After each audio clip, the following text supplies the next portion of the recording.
Si Dave, isang 26 na taong gulang na may maikli, tuwid na maitim na buhok at salamin ay mabilis na tumawid sa maayos na damuhan ng Crestwood University. Ang kanyang figura ay gumalaw na may pagmamadali na lubang naiiba sa mga paglalakad ng kanyang mga kapwa-estudyante. Bilang isang scholar na nagmula sa simpleng pamumuhay, madalas pakiramdam niya na isa siyang multo na bumubuntot sa mararangyang pasilyo ng universidad. Ang mayayamang estudyante na bumubuo sa Crestwood ay tila halos hindi siya napapansin. Para bang isa lamang siyang anino sa kanilang mayamang mundo. Ang kanilang tawanan at pagkakaibigan ay nagsisilbing paalala ng kanyang pagiging dayuhan. Nagulo ang kanyang pag-iisip at sa matinding pangangailangan na marating agad ang silid-aklatan bago ito magsara, lumiko si Dave sa isang sulok at nabangga ang isang tao. Puno ang kanyang mga braso ng libro, nagkalat ang mga ito sa pinakinis sa daanan sa isang magulong ayos. Tumingin ka sa dinadaanan mo, apat na mata. Isang matalim, mayabang na boses ang pumutol sa katahimikan. Napapitlag si Dave. Agad na bumaba ang kanyang tingin sa lupa. Agad na nakilala niya ang nagsalita. Si Devin, ang 26 na taong gulang na presidente ng Student Council na ang ginuntuang buhok ay tila kumikinang na may hangin ng kahigitan. Sa tabi niya ay ang kanyang karaniwang mga alipores, sina Mark at Calvin, isang pares na kasing yaman nila at kasing walang kwenta. Sorry, Devin. Ang nauutal na sabi ni Dave, namumula ang kanyang pisngi sa kahihiyan. Gumalaw siya upang kunin ang kanyang mga nahulog na aklat, ngunit sumugod sina Mark at Calvin. Ang kanilang mga ngiti ay parang mga mandaragit. Apat na nga ang mga mata mo pero hindi ka pa rin makakita. Mukhang kailangan mong bigyan ng leksyon. Panunuyan ni Mark. Sinundot si Dave na nagpatumba sa kanya. Baka kailangan niya ng bagong salaming, dagdag ni Calvin. Mas malakas pa siyang itinulak. Nadapa si Dave, bumagsak na itinukod ang isang tuhod habang ang kanyang mga libro ay mas lumayo. Naghalakhakan ng tatlo, ang kanilang tawanan ay umalingaw-ngaw sa tahimik na patyo. Huwag kang mag-alala, munting scholar, ang panlilibak ni Devin na may paghamak na tingin kay Dave. Hayaan mong samahan ka ng iyong mga libro dyan sa ibaba. Sa isang huling mapanlait na pagngisi, lumakad palayo sina Devin at ang kanyang mga lipores. Ang kanilang mga boses ay naglaho sa malayo. Inayos ni Dave ang kanyang salamin na may pamilyar na kurot na kahihiyan. Sinimulan niyang damputin ang kanyang nagkalat na gamit ng isang mainit na boses ang pumutol sa kanyang kahihiyan. Ayos ka lang ba? Sa pagtaas niya ng tingin, namataan ni Dave ang isang palakaibigang muka ng isang magandang babae na nababalutan ng umaagos na kulay kaping buhok. Ang kanyang mga mata ay kumikinang sa kabaitan, isang malaking kaibahan sa eksena na katatapos lang nangyari. Sa tabi niya ay nakatayo ang isang lalaki na may umaagos na kulay gintong buhok. Nakaupo sila sa ilalim ng isang matayog na puno sa malapit. Hayaan mong tulungan ka namin. Alok ng lalaking may kulay ginto na buhok, nakaluhod na at mahusay na kumukuha ng isang tumpok na mga libro. Salamat, bulong ni Dave. Nagulat sa kanilang pagbukas palad. Ako si Shikaina, pakilala ng babae. Inabot ang kanyang kamay upang tulungan siyang makatayo. Ang kanyang hawak ay matatag at napakapanatag at ito ang kaibigan ko si Gab. Ikinagagala kitang makilala, Dave. Sabat ni Gab. Inabot sa kanya ang kanyang mga nasagip na libro. Huwag mong pansinin ang tatlong iyon. Sila lang naman si Devin. Tumawa si Shikaina. Malakas lang siyang tumahol pero walang kagat. Talaga? Kahit na ang tahol niya ay napakalakas. Nagawa ni Dave ang isang maliit na nag-aalangan ng ngiti. Salamat uli. Ako si Dave. Alam namin. Ang sagot ni Shikaina, narinig namin ang mga bagay na ginawa mo dito sa Crestwood University. Nagitla si Dave. Gusto ka naming makausap patungkol sa aming community outreach. Bukas magkita tayo sa Bistro Cafe, ang sabi ni Gab. Gumuhit ang ngiti sa labi ni Dave. Akala niya na walang nakakakilala sa kanya. Ngunit mali pala siya sa kanyang akala. Nang gabing iyon, sumisipol si Dave habang papasok ito sa maliit at pamilyar na sala. Ang kanyang lola, si Margaret, ay nakaupo sa duyan sa beranda, isang tahimik na bantay laban sa lumulubog na liwanag. Nakilala agad ni Margaret ang masiglang himig nito. Isang tunog na bihirang marinig sa mga araw na ito. Isang malambot na ngiti ang sumilay sa kanyang mga labi habang siya ay pumasok. Lola, hindi kayo maniniwala sa mga taong nakilala ko ngayon sa Crestwood College. Halos sumabog sa tuwa si Dave. Ikwento ang mga bagong kaibigan at tawanan. Nagsalita siya tungkol sa mga bagong simula ng mga posibilidad na nakalatag sa kanyang harapan tulad ng isang bagong sementadong kalsada. Ngunit habang siya ay nagsasalita, unti-unting humina ang kanyang tinig. Ang kanyang tingin ay napako sa bahagyang pagbabago sa ekspresyon ni Margaret. Ang kanyang karaniwang init sa kanyang mga mata ay nawala, napalitan ng malalim na kalungkutan. Lola, ayos ka lang ba? Tanong niya, ang boses ay may halong pag-aalala. Mukha kang malungkot. Napasiklot si Margaret. Ikinampas nito ang kanyang kamay. Ayos lang ako, apo. Ayos lang. Gayunpaman ang kanyang tingin ay lumampas sa kanya, malabo at malayo. Isang panginginig ang dumaan sa kanya. Isang bahagyang panginginig sa kabila ng init ng gabi. Sa loob, ang isip ni Margaret ay isang kaguluhan ng pagkabahala. Ang inosenteng kagalakan ni Dave ay hindi sinasadyang tumusok sa isang sugat sa kanyang puso. Walang alam si Dave sa kanyang nakaraan. Hinawakan ni Margaret ng mahigpit ang gilid ng duyan. Halos mamuti ang kanyang mga kamay sa higpit ng kanyang pagkakapit. Hindi pa. Kailangan niyang protektahan ang bata mula sa masamang tao na humahabol pa rin sa kanya. Ang salitang masama ay umalingaw-ngaw sa kanyang isip. Isang makamandag na bulong ng mga nakalimutang takot. Siya ay ginugulo, hindi ng isang panaginip, kundi ng isang bangungot. Malinaw at patuloy na naglalaro sa kanyang isip, isang alaala na matagal na niyang gustong ilibing, mga lihim ng nakaraan na patuloy siyang sinusundan na parang isang multo ng kahapon. Ngunit paano niya magagawang takasan ang anino ng nakaraan? Ang mga hibla ng nakalimutang takot na yun ay umakyat sa kanyang kamalayan, humihigpit ang kanyang kapit sa bawat sandali. Ang kanyang magulong isip ay biglang pinutol ng boses ni Dave na ngayon ay mas malapit sa kanya. Lola, nakita mo ba ang kwintas ko? Iniwan ko lang dito sa mesa kaninang umaga. Tinignan niya ito, may halong inip sa kanyang tono. Ang kamay ni Margaret ay kusang napunta sa kanyang bulsa. Ang kanyang mga daliri ay humawak sa malamig na bakal ng palawit. Kinuha niya ito, isang simpleng pilak ng kwintas sa may hugis itlog na lakit, at inabot ito kay Dave. Eto, sinabi ko sa iyo na ingatan mo ito, Dave. Ang kanyang boses ay mababa, may halong pagmamadali na sumasalungat sa kanyang kalmadong kilos. Malalim siyang tumingin sa mga mata ni Dave, isang tahimik na pakiusap para sa pangunawa ang dumaan sa pagitan nila. Ito lamang ang iniwan sa iyo ng iyong ina. Kinuha ni Dave ang kwintas, ang kanyang kilay ay nakakunot sa pagtataka. Sinundan niya ang mga detalyadong nakaukit na letra sa lakit. MM. Lola, anong ibig sabihin ng MM? Tanong niya, ang kanyang tingin ay napako sa palawit. Melissa Montgomery. Sagot ni Margaret, ang kanyang boses ay halos bulong. Ang pangalan ay isang multo sa kanyang dila. Hinaplos niya ang balikat ni Dave, isang kilos na kapwa nakapapanatag, at dagdag pa niya, kapag handa ka na, sasabihin ko sa iyo ang lahat patungkol sa iyong ina at tungkol sa iyong nakaraan. Sa mga mahiwagang salitang iyon na nakabitin sa hangin, tumayo si Margaret at naglakad patungo sa kanyang silid-tulugan. Naiwan si Dave na nakatayo na tahimik sa sala. Isang pagkalito ang bumabalot sa kanya. Anong ibig niyang sabihin? Sa aking nakaraan, naisip niya, mahigpit na hawak ang kwintas. Sino ako? Bakit hindi ako bigyan ng katotohanan ni Lola Margaret tungkol sa aking ina? Anong tinatago niya sa akin? Ang katahimikan ng bahay ay pumigil sa kanya. Pinapalakas ang mga hindi nasagot na tanong na ngayon ay bumabagabag sa kanyang isip. Ang dating makulay na kulay ng kanyang gabi ay kumukupas, napalitan ng nakababahalang anino ng isang hindi kilalang kasaysayan. Kinabukasan, isang namamayaning tensyon ang bumalot sa marangyang sala ng pamilyang Balmer. Nakatayo si Devin sa harap ng isang malaking larawan ng kanyang ina. Ang kanyang anyo ay nakalarawan sa langis. Isang payapang ngiti ang nakapaskil sa kanyang mga labi.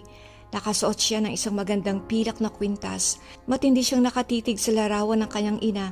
Ang kanyang puso ay puno ng sakit at hinanakit. "Ma'am, nasaan ka na ba? Anong nangyari sa iyo?" Bulong niya.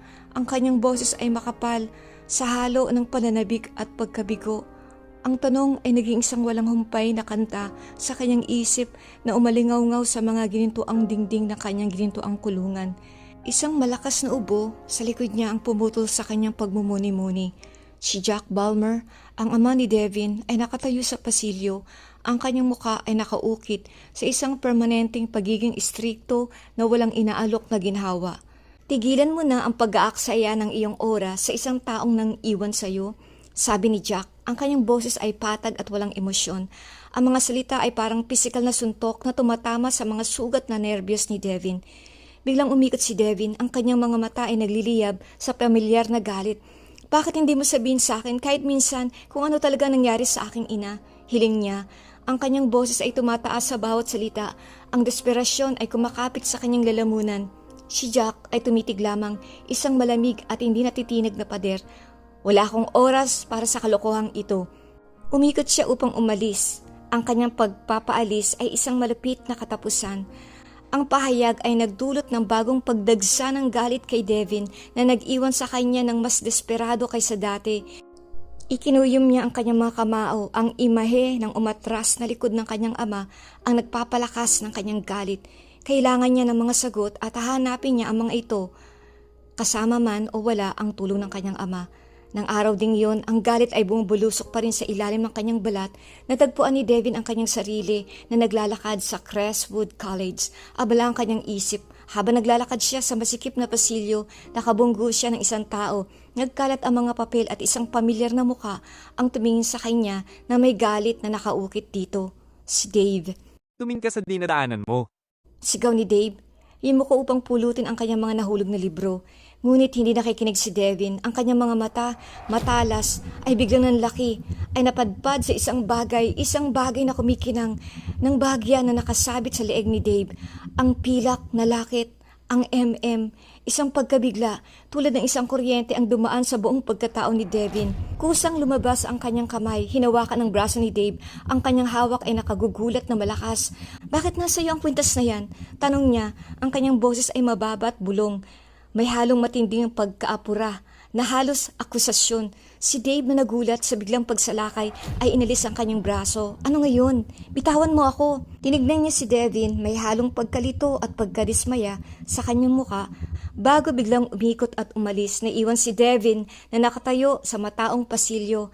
Ang imahe ng kwintas ay nakaukit sa kanyang isip. Nanatili si Devin sa kinatatayuan. Mabilis ang kanyang isip. Ang kwintas. Hindi ito maaring maging isang pagkakataon lang. Kinuha niya ang kanyang telepono. Ang kanyang mga daliri ay mabilis na lumipad. "Mark, Calvin, kansilahin muna natin ang lakad natin ngayon. May importante akong gagawin." Ang kanyang boses ay maikli, isang bago na kababahalang determinasyon ang nagpatigas sa kanyang tono. Ang paghahanap ng mga sagot ay naging personal. Ang engkwentro niya kay Dave at ang nakagugulat na pagkakita sa kwintas ay nagdulot ng pagdududa kay Devin na mabilis na naging isang impyerno. Hindi niya maalis sa kanyang isip ang imahe ng lakit, ang pamilyar na pagkakaukit nito. Masyado itong tiyak, masyadong personal, ang pagiging mailap ng kanyang ama, ang pagkawala ng kanyang ina, at ngayon ito, isang nakapapanindig balahibong posibilidad ang nagsimulang mabuo sa kanyang isip. Isang koneksyon na hindi pa niya lubos na masabi, ngunit nararamdaman niya na may nakakabahalang katiyakan. Kinabukasan, isang bagong determinasyon ang nagtulak kay Devin upang hanapin ang sagot sa kanyang mga katanungan. Sinimulan niyang sundan si Dave. Nagmamasid siya mula sa malayo, isang anino sa likuran, isang tahimik na tagamasid sa tila ordinaryong buhay ni Dave. Sinundan niya ito mula sa mga klase, pinapanood siya sa cafeteria, isang buhol ng pag-asa ang humihigpit sa kanyang tiyan. Ang karaniwang gawain ng araw ni Dave ay walang agarang pahiwatig, walang dramatikong pagbubunyag. Pagkatapos ng hapong ding iyon, nagbunga din sa wakas ang kanyang pagpupursigi. Pinanood niya habang si Dave ay umalis sa pangunahing gusali ng kolehiyo at lumiko sa isang kalsada na nagdala sa kanya palayo sa mga dorm ng estudyante patungo sa mayamang tirahan sa labas ng bayan. Ang puso ni Devin ay lumakas sa halo ng kagalakan at takot. Pinanatili niya ang kanyang distansya. Ang kanyang sariling kotse ay umaagos ng maayos sa kaunting trapiko. Sa lubos na pagkamangha ni Devin, pumasok si Dave sa mahaba at paikot-ikot na daanan ng tahanan ng mga Balmer, ang kanyang tahanan. Napahinga ng malalim si Devin. Ipinarada niya ang kanyang kotse ng maingat sa daan. Ang kanyang mga mata ay nakapako sa figura ni Dave habang siya ay sadyang naglakad patungo sa likuran ng malawak na mansyon. Pinanood ni Devin tuliro habang si Dave ay lumalapit sa alam niyang mga tirahan ng katulong, isang hiwalay na pakpak na nakatago mula sa pangunahing bahay. Nakita niya si Dave na pumasok sa mga tirahan at pagkatapos ng ilang minutong paghihintay, isang figura ang lumabas, isang babae na may pilak na buhok na nakapusod ang buhok. Si Margaret ito, ang yaya ni Devin, isang permanenteng presensya sa kanyang pagkabata, isang nakagiginhawang presensya sa mahabang pagkawala ng kanyang ina. Pinanood ni Devin tuliro habang si Dave at Margaret ay nagsimulang mag-usap. Ang kanilang masiglang kilos ay nagpapahiwatig ng isang pamilyar na lampas sa isang kaswal na kakilala. Nakita niya si Margaret na haplos-haplos ang braso ni Dave, isang kilos ng pagmamahal at pagkatapos isang mahinang ngiti sa mukha ni Dave habang siya ay bumalik sa mga tirahan.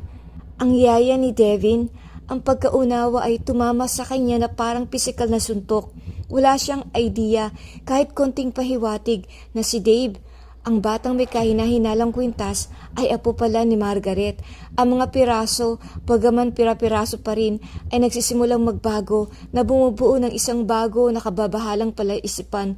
Ang mundo na akala niya ay alam niya, ang mga katotohanan na ibinigay sa kanya ay biglang lumitaw bilang detalyadong panlilinlang.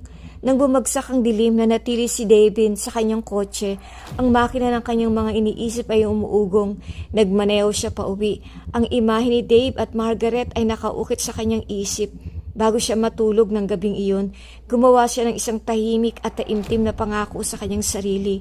Babalik siya, susuriin niya ang katotohanan, anuman ito ay abot kamay niya, at hindi siya magpapahinga hanggat hindi niya natutuklasan ang bawat nakatagong sekreto.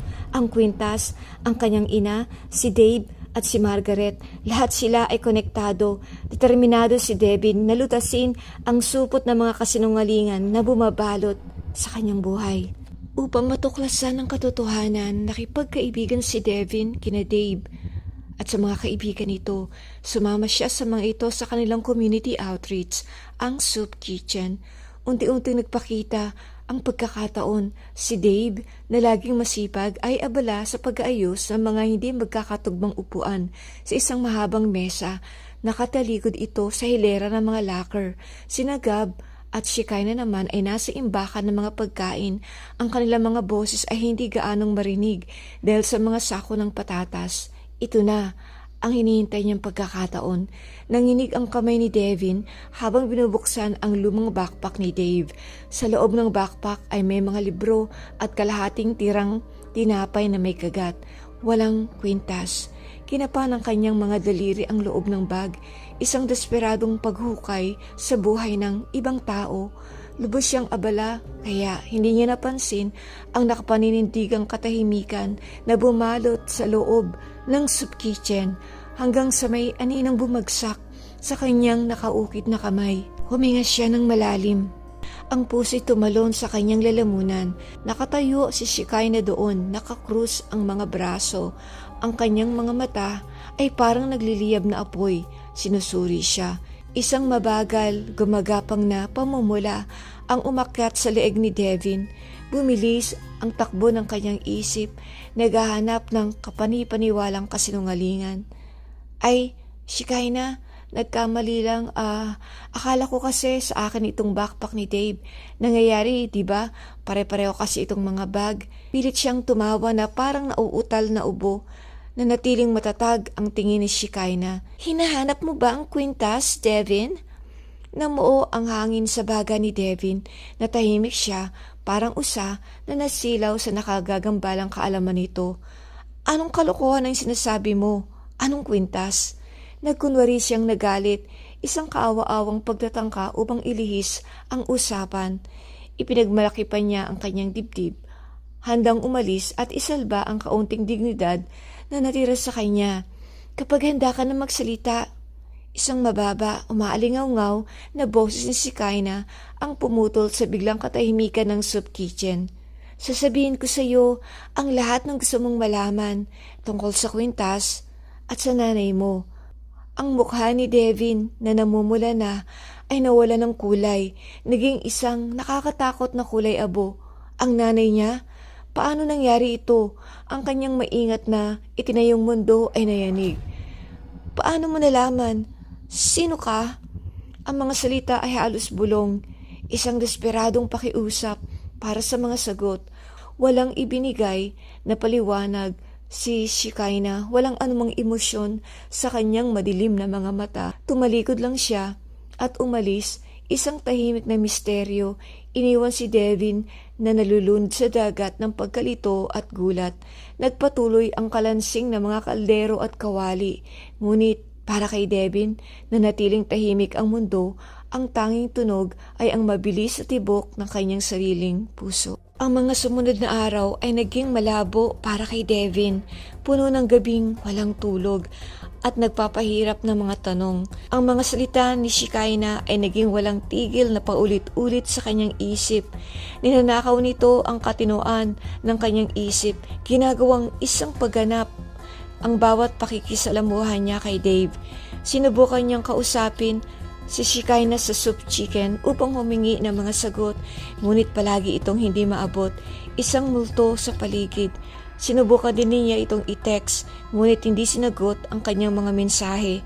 Isang hapon, nakita niya ang sarili na walang patutunguhang naglalakad sa lungsod. Ang syudad ay isang nakalilitong paikot-ikot na lugar. Tumunog ang kanyang telepono, isang dikilalang numero. Muntik na niya itong hindi sagutin. Ngunit isang kakaibang pakiramdam ang nagtulak sa kanya na sumagot. Makipagkita sa akin sa lumang silid aklatan, sa silong ng silid aklatan, hating gabi. Ang boses ay baluktot, halos tunog robot, ngunit walang dudang ito ay kay Shikaina. Namatay ang linya. Isang kilabot ng takot, matalas at nakakapanabik ang bumalot kay Devin. Ito na, ang pagkakataong pinakahihintay niya. Nakakatakot man ito. Ang lumang silid aklatan ay isang relekya, halos inabandona maliban sa isang mananaliksik na puno ng alikabok. Ang silong ay isang lalagyan ng nakalimutang kaalaman, isang perpektong lugar para sa mga lihim. Hating gabi, nang matagpuan ni Devin ang kanyang sarili na nakatayo sa harap ng maringal, lumang mga pintuan ng silid aklatan. Ang buwan ay naghahagis ng mahahabang anino, ang hangin ay makapal na amoy lumang papel at mamasa-masang bato. Itinulak niya ang mabigat na pangunahing bato na umungol na parang namamatay na hayop at siya'y pumasok. Ang malaking bulwagan ay nalunod sa dilim, ang liwanag ng buwan ay sumasala sa matataas at arko ng mga bintana, nagpapaliwanag ng mga sumasayaw na alikabok. Bumaba siya sa paikot-ikot na hagdanan patungo sa silong. Bawat hakbang ay nagpapalakas ng katahimikan. Ang mga aklatan ay isang matataas na istante, puno ng nakalimutang mga libro. Isang nagkikisap-kisap na ilaw ang umalingaw-ngaw sa itaas, nagbibigay ng nakakapanindigang liwanag. Naglakad siya sa makitid na mga pasilyo. Ang kanyang puso ay bumubulusok sa mabilis na ritmo. Pagkatapos ay nakita niya ito, si Shikaina. Kasama si Dave, isang matinding galit ang bumalot kay Devin. Anong laro ang nilalaro mo, Shikaina? Bakit mo pa sinama ang talonang ito? Sumimangot si Devin, ang kanyang daliri ay nanunuro kay Dave. Ang kanyang mukha ay isang maskara ng matinding galit. Nagsimula siyang lumayo, ang bawat hakbang ay mabigat sa hinanakit. Nang putulin ng boses ni Shikaina ang hangin. Sandali, Devin, hindi mo naintindihan. Minto si Devin, isang nakamamatay na tingin ang kumislap sa kanyang mga mata bago siya tumalikod sa galit na umalis. Ang pagtama ng pinto ay umalingaw-ngaw sa biglang katahimikan. Nagkatinginan ng nag-aalala sina Shekinah at Dave bago sila sumunod kay Devin. Devin! Sigaw ni Shekinah, pilit ang kanyang boses. Kung gusto mong malaman ang totoong nangyari sa nanay mo, kausapin mo si Lola Margaret. Nag-alinlangan si Devin. Ang kanyang tingin ay bumaling sa taimtim na pakiusap ni Shekinah at sa tahimik na nagbabantay na ekspresyon ni Dave. Nang tuluyan ng mawala sa paningin si Devin, bumaling si Shekinah kay Dave, isang malalim na kalungkutan ang bumalot sa kanyang mga katangian. Alam kong marami kang tanong tungkol sa iyong nakaraan at sa iyong ina. Panimula niya, lumambot ang kanyang boses, huminto siya, nagtitipon ng kanyang mga iniisip. Oras na para malaman mo ang katotohanan. Ang gabing payapa at tahimik ay biglang napunit ng marahas at sunod-sunod na pagkatok sa pintuan. Nanigas si Margaret, ang puso humahapa sa kanyang tadyang na parang ibong nakakulong. Sino kaya yan? Bulong niya. Halos hindi marinig ang boses niya sa malakas sa pagtibok ng dibdib niya. Lumipat ang tingin niya sa orasan sa dingding. 11:00 ng gabi, napasingap siya nang mapagtanto niya wala pa rin si Dave. Lumakas ang mga katok, naging mas mapilit. Bawat hampas ay sumasalamin sa lumalagong takot niya. Nanginginig, sumilip siya sa butas ng pinto at nilamon siya ng malamig na alon ng gulat. Si Devin yon. Ang kanyang anino ay nagbabanta sa madilim na ilaw ng beranda. Bago pa man niya maproseso ang imahe, bumukas ang pinto na panloob. Nagkalat ang pira-pirasong kahoy sa makintab na sahig. Nakatayo si Devin sa bukana ng pinto.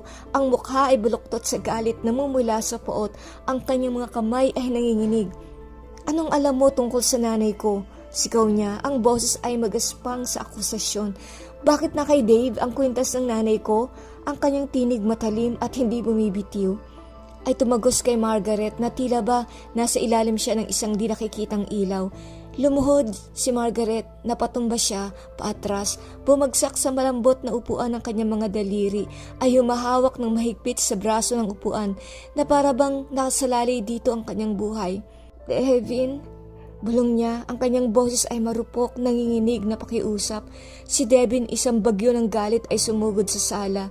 Sasabihin mo ba sa akin o kailangan kong tawagin ang dad ko para kausapin ka? Bulong niya, nakapikit ang mga mata. Nanginginig si Margaret. Ikaw? Hindi. Hininga niya. Isang halos pabulong ang kanyang boses. Isang mapanoksong ngiti ang gumuhit sa labi ni Devin habang pinagkrus niya ang kanyang mga braso, mayabang na nananalo. Ginawa ko na. Sinabi ko na sa dad ko ang lahat tungkol kay Dave at ang kwintas. Nanlaki ang mga mata ni Margaret sa takot na wala ang kulay ng kanyang mukha. Malaking pagkakamali ang ginawa mo, Devin. Kasabay ng pagbitaw ng mga salita sa kanyang mga labi, ang malalim na ugong ng isang malakas na makina ay bumali sa natitirang katahimikan ng gabi. Ang hindi mapagkakamalang boses ni Jack at ng kanyang mga tauhan, sumisigaw ng pangalan ni Devin ay umalingaw-ngaw mula sa labas. Nagliyab ang takot sa dibdib ni Margaret. Bago pa man makatugon si Devin, sumugod siya. Ang kanyang kamay ay nakatakip sa bibig niya. Pinatahimik ang nalilitong protesta nito. Sa nakagugulat na lakas, hinila niya ito paatras.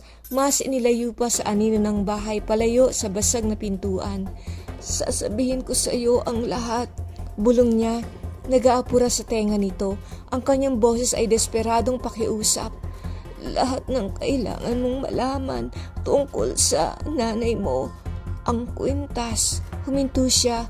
Ang kanyang tingin ay nakakulong sa mata ni Devin. At patungkol sa kakambal mo. Kumurap ang mga mata ni Devin sa pagkalito. Ang kanyang nahihirapang protesta ay naging tunog na sinasakal. Kakambal? Bulong niya. Halos hindi marinig ang boses niya. Tumango si Margaret, humigpit ang hawak niya rito. Hindi rito. Kailangan muna nating pumunta sa isang ligtas na lugar. Mula sa labas, umaligaw-ngaw ang malakas na boses ni Jack. Mas malapit na ngayon. Devin. Hinila ni Margaret na bumibilis pa rin ang tibok ng puso si Devin patungo sa likod ng pinto.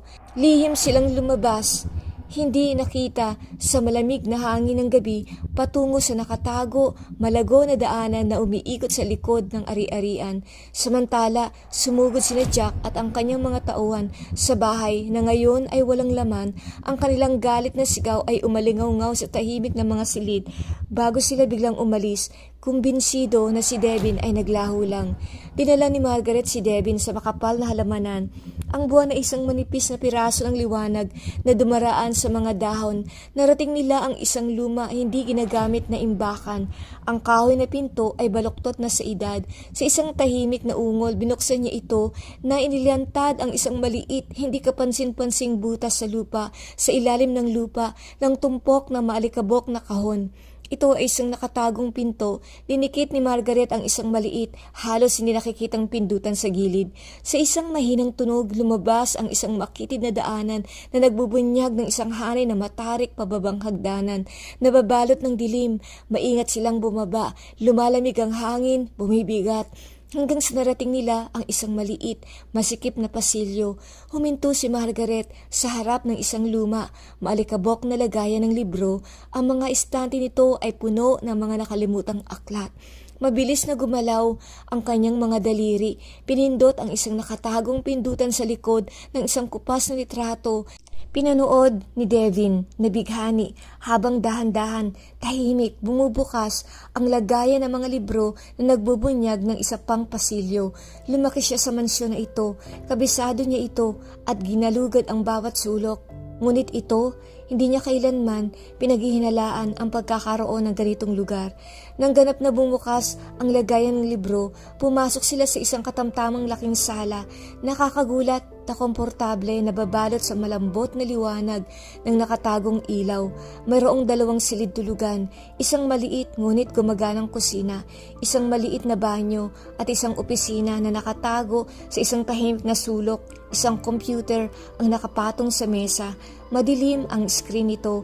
Tinignan ni Devin si Margaret. Malawak ang kanyang mga mata na may halo ng pagkamangha at pagkalito. Yaya Margaret? Simula niya, ang boses ay may halong pagdududa habang sinusuri niya ang kanilang paligid. Ano ang lahat ng ito? Alam ba ito ni Dad ang patungkol dito? Dahan-dahang umiling si Margaret. Lumambot ang tingin niya. Sa tingin ko, panahon na para malaman mo ang katotohanan, Devin. Umupo sila sa komportableng sopa at sinimula ni Margaret na sabihin ang isang kwento na pinagtagpi ng mga sikreto, pagtataksil at desperadong pagmamahal ng isang ina. Nagsalita siya tungkol kay Melissa Montgomery, ang ina ni Devin, ang kanyang takot, ang kanyang sapilitang pagtakas matapos ipanganak ang kanyang kambal. Sinabi niya kay Devin kung paano ipinagkatiwala ni Melissa sa kanya ang isa sa mga kambal, ang pinalaki at iningatan niya, itinago ang kanyang tunay na pagkakakinlanlan upang manatili siyang ligtas, si Dave. Naputol ang boses ni Margaret habang isinasalaysay niya ang kanyang desperadong hangarin na kunin din si Devin. Ngunit si Jack, isang walang awang tao, ay umupa ng isang mamamatay tao, determinadong alisin ang anumang posibleng tagapagmana. Pinalaki ni Margaret si Melissa bilang kanyang sariling anak, at si Jack, hindi ang tunay na ama ni Devin, ay isang mamamatay tao na walang awa na pinatay si Dennis, ang tunay na ama ni Devin at ang kanyang lolo. Lahat ay upang agawin ang mana ng bilyonaryo. Pinalaki ni Jack si Devin, hindi dahil sa pagmamahal, kundi sa isang baluktot na pag-asa na isang araw, si Melissa ay darating upang kunin ang kanyang anak.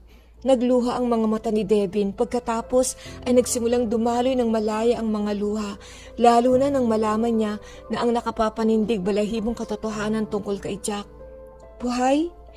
Buhay ang nanay ko. Bulong ni Devin, ang mga salita ay nahihirapan sa damdamin, pagdududa na nakikipaglaban sa isang desperadong pag-asa. Tumango si Margaret, kumikinang din ang kanyang mga mata. Oo, Devin, nagtatago siya, naghihintay ng tamang sandali. Pumikit si Devin, dumadaloy ang luha sa kanyang muka. Si Dave, kapatid ko siya. Bulong niya, isang mapait na ngiti ang gumuguhit sa kanyang labi. ang kakambal kong kapatid. Oo. Kumpirma ni Margaret malambing ang boses. Iniwan ng nanay mo ang kanyang kwintas kay Dave. Ito ay simbolo ng kanyang pagmamahal, isang pangako na kanyang pagbabalik. Ang biglang huni ng isang malayo na sirena ay pumunit sa katahimikan ng gabi. Biglang bumukas ang mga mata ni Margaret, isang kislap ng pagkatakot ang tumawid sa kanyang muka. May nakalimutan ako, bulong niya. Ang tingin ay lumipat sa nakatagong pasukan. Isang napakahalagang bagay. Si Debbie na nalilito pa rin sa dami ng revelasyon ay pinapanood siya, nalilito. Ano yun, Yaya Margaret? Ano ang problema? Ang hard drive. Sabi niya, mahigpit ang kanyang boses sa pagmamadali. Nandoon ang lahat ng ebidensya, lahat ng tungkol kay Jack, ang kanyang mga krimen, ang patunay ng buhay ng iyong ina. Nasa loob ito ng mansyon, nakatago sa silid-aralan. Pero masyadong delikado, protesta ni Devin. Humihigpit ang puso sa bagong takot. Nandyan pa rin sina Jack at ang kanyang mga tauhan. Kailangan kong kunin ito. Kung wala iyon, imposible ang pagbabalik ni Melissa. Hintayin mo ako rito, Devin. Huwag kang gagalaw. Bago pa man makipagtalo si Devin, pinindot na ni Margaret ang pintuan. Muling bumukas ang bookshelf. Umakyat siya sa mga lihim na hagdanan. Mabilis at determinado ang kanyang mga kilos. Iniwan si Devin na nag-iisa sa madilim na sanktuaryo. Isang buhawi ng emosyon ang umiikot sa kanya. Maingat na muling pumasok si Margaret sa tahimik na bahay. Ang basag na pintuan ay isang matinding paalala ng kaguluhan kanina. Mabigat ang hangin sa tensyon ng katahimikan. Bawat kaluskos at anino ay nagpapataas ng kanyang takot. Mabilis siyang gumalaw sa sala, diretsong patungo sa silid-aralan ni Jack. Bahagyang nanginginig ang kanyang mga kamay habang kinakapa niya ang nakatagong kompartimento sa likod ng isang maluwag na haligi ng lagayan ng libro. Sa sandaling madampi ang kanyang mga daliri, ang malamig na metal ng hard drive, umalingaw-ngaw ang isang sahig sa likod niya. Wow! Mayabang na boses ang narinig mula sa pintuan. Nanigas si Margaret, si Jack. Nakatayo siya doon kasama ang dalawang malaking lalaki. Isang malupit na ngiti ang kumalat sa kanyang muka. May hinahanap ka ba, Margaret? Bago pa man siya makakilos, marahas siyang sinunggaban ng isa sa mga tauhan ni Jack. Pinilipit ang kanyang braso sa likod. Ang hard drive ay bumagsak sa sahig, gumulong patungo sa paanan ni Jack. Yumuko siya, pinulot ito. Isang matagumpay na kislap ang pumasok sa kanyang mga mata. Pilya ka talaga, Margaret. Gusto mo akong ilantad. Ho. Humalakak siya, isang nakakapanindig balahibong tunog. Alam ko na matagal ka ng tapat kay Melissa. Ngayon ipapakita ko sa iyo kung ano ang mangyayari sa mga taong traidor. Sa lihim na silid, isang hindi mapakali na katahimikan ang bumaba. Ang mga minuto ay naging isang napakasakit na kawalang hanggan. Hindi mapakali si Devin, lalong tumitindi ang kanyang pagkabalisa sa bawat segundo. Dapat ay nakabalik na si Margaret ngayon. Isang malamig na takot ang bumalot sa kanya. Hindi niya maalis ang pakiramdam na may nangyayaring masama. Sa kabila ng mga babala ni Margaret, mas matindi ang kanyang pag-aalala para sa kanyang kaligtasan kaysa sa kanyang takot. Kailangan niyang puntahan si Margaret. Humugot siya ng malalim na hininga at nagpasya. Pinindot niya ang pindutan at bumukas ang lagayan ng libro at umakyat siya sa nakatagong hagdanan. Lumabas siya mula sa lumang imbakan. Humahampas ang kanyang puso sa kanyang dibdib. Lihim siyang lumapit sa mansyon, sinusuri ang ari-arian. Nakabukas pa rin ang pintuan. Habang papalapit siya, nakita niya ang isang kumikislap na ilaw sa loob at pagkatapos, narinig niya ang mga boses. Ang boses ni Jack at kay Margaret, nahihirapan at namomroblema. Dahan-dahan siyang lumapit sa isang bintana, sumisilip sa pagitan ng mga kurtina. Nahigit niya ang kanyang hininga. Nakahiga si Margaret sa sahig na kagapos at may hawak. Si Jack na mukhang isang itim na parihabang kahon. Sumiklab ang kanyang takot, hilaw at totoo. Bigla, lumingon ang isa sa mga tauhan ni Jack. Sumaklaw ang tingin niya sa labas. Nagtagpo ang kanilang mga mata. Hoy! Sigaw ng isa, itinuro si Devin. Nandyan siya! Nanigas si Devin sa isang mabilis na segundo. Lumingon siya at tumakbo, humahabol sa damuhan patungo sa makapal, madilim na kagubatan na nasa gilid ng ari-arian. Narinig niya ang mga sigaw sa likuran niya, ang malakas na tunog ng mga yabag na mabilis na lumalapit. Sumakit ang kanyang baga, sumakit ang kanyang mga binti, ngunit pinilit niya ang sarili na mas mabilis. Lumusot sa mga puno, ang mga sanga ay humampas sa kanyang muka. Huliin siya! Malakas sa sigaw ni Jack, mas malapit na ngayon. Binalikan ni Devin ang tingin sa kanyang balikat. Dalawang figura, ang kanilang mga balangkas ay nagbabanta sa madilim na liwanag, ay lumalapit. Narinig niya ang isang tunog at pagkatapos ang nakakapanindig balahibong kislap ng sikat ng buwan sa metal. Isang baril.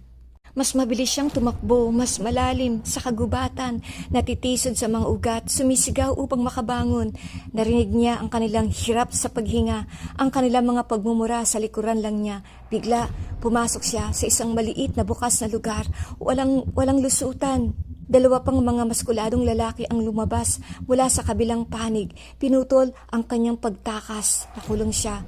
Isang malaking armadong lalaki, seryoso ang muka, ang humakbang pasulong, hawak ang isang pistol. Itinaas niya ito, itinutok direkta sa ulo ni Devin. Mariing ipinikit ni Devin ang kanyang mga mata. Inihanda ang sarili sa hindi maiiwasang mangyayari. Narinig niya ang tunog ng martilyo ng baril, isang mahinang bulong ng hangin. Pagkatapos, isang imposibleng maliwanag na kasisilaw na ilaw ang biglang sumindi sa harap niya. Napakatindi na nasusunog kahit sa kanyang nakapikit na mga talukap. Isang napakalaking kumikinang na figura, ang mukha ay nagniningning sa isang kakaibang liwanag. Si Gabriel yon. Mayroon siyang banayad ng ngiti, kumikinang ang kanyang mga mata. Ibinulong niya kay Devin. Huwag kang mag-alala, Devin. Ipinadala ko ng Diyos dito para iligtas ka. Kumikinang ang mga pakpak ni Gabriel. Naglalabas ng napakalaking anino na bumalot sa kanya. Pinoprotektahan siya mula sa paparating na bala. Isang putok ng baril ang umalingaw-ngaw sa kagubatan, malakas at nakakagulat. Napapikit si Devin, humigpit ang kanyang katawan, ngunit wala siyang naramdamang sakit. Dahan-dahan, nag-aalinlangan, dinilat niya ang kanyang mga mata. Nawala na si Gabriel, naglaho ang matangkad na figura. Ang armadong lalaki ay nakatayo na naninigas. Ang kanyang mukha ay balot ng lubos na pagkagulat. Malawak at walang laman ang kanyang mga mata. Ang pistol ay nakabitin pa rin sa kanyang kamay. Mukha siyang nakakita ng multo. Sa pagkakuha ng pagkakataon tumakas si Devin. Dumaan sa tulalang lalaki. Ang kanyang mga binti ay humahampas sa bago nitong lakas. Tumakbo siya nang hindi lumilingon. Lumabas siya sa linya ng mga puno at halos bumangga sa dalawang figura. Tumalon ang kanyang puso. Si Dave at sa tabi niya isang babae. Ang mukha niya ay puno ng pag-aalala. Si Shikaina. Devin, anong nangyari? Bulalas ni Dave. Malawak ang kanyang mga mata habang tinitignan ang gusot na anyo ni Devin. Si Devin, nahihirapang huminga. Umaagos ang luha sa kanyang mukha ay kumapit sa braso ni Dave. Dave, hinahabol nila ako. Si Jack. Hindi siya ang tunay na ama ko. Ang kanyang boses ay magaspang sa emosyon, desperadong ipinahayag ang imposibleng katotohanan. Itinuro niya ang madilim na kagubatan, nanginginig ang kanyang boses. Nakakita ako ng isang bagay, isang ilaw, isang anghel, si Gab, at iniligtas niya ako. Nagtago ang tatlo sa likod ng makakapal na halaman. Iligtas natin si Lola Margaret.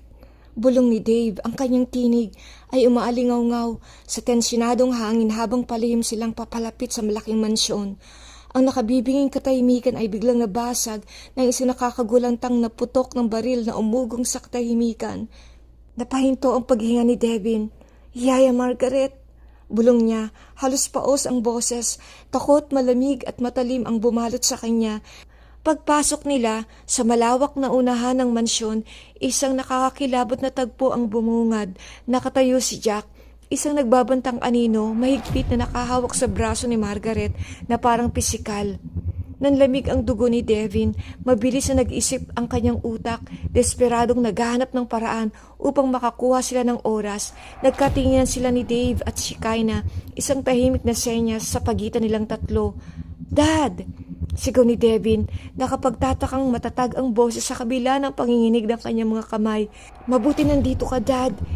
Alam mo ba, itong tatlong to, Sabay turo kina Dave, Shekinah at Margaret, may sinasabi sila patungkol sa iyo. Ang mga mata ni Jack, kasing talim at kasing tuso ng isang mandaragit, ay sumingkit. Humaba ang nakapanghihinang katahimikan. Anong sinasabi nila patungkol sa akin? Ang boses ni Jack ay mapanganib na mababa, may bahid na galit na nangangako ng sakit. Naglabas si Debbie ng isang hungkag, artificial na tawa. Sabi nila huwag akong magtitiwala sa iyo dahil masama kang tao. Ganon ba, Devon? Dalhin mo sila sa loob ng kwarto. Atali mo sila. Lihim na tumango si Devin kay Shekinah, isang tahimik na senyas. Yes, Dad. Habang si Jack matatag pa rin ang kapit kay Margaret, ang nanguna patungo sa kaibuturan ng mansyon, sinamantala ni Shekinah ang pagkakataon. Hindi ka ba natatakot sa hatol ng Diyos? Diyos. Walang Diyos. Namatay ang tatay ko na may sakit at isang pulubing. Kaya isinumpa ko na gagawin ko ang lahat para yumaman ako. Kaya ba pinatay mo si Dennis, ang matalik mong kaibigan?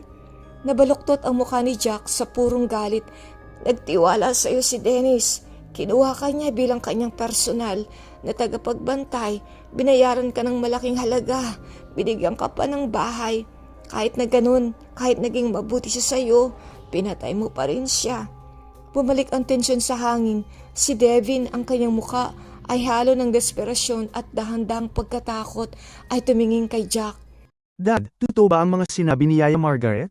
Na pinatay mo si Dennis, ang tunay kong ama? Totoo ba, Jack? Ang mga mata ni Debbie na dating nalilitos takot ay ngayon nagliliyab sa matinding pagkakaunawa. Oo, at isusunod kita. Sorry kung maiksi lang ang masayang reunion ninyong magkapatid, ha. Umikot siya, itinutok muli ang baril kay Devin. Bigla sa imposibleng bilis, sumugod si Shekinah na tinakpan si Debbie ng kanyang katawan.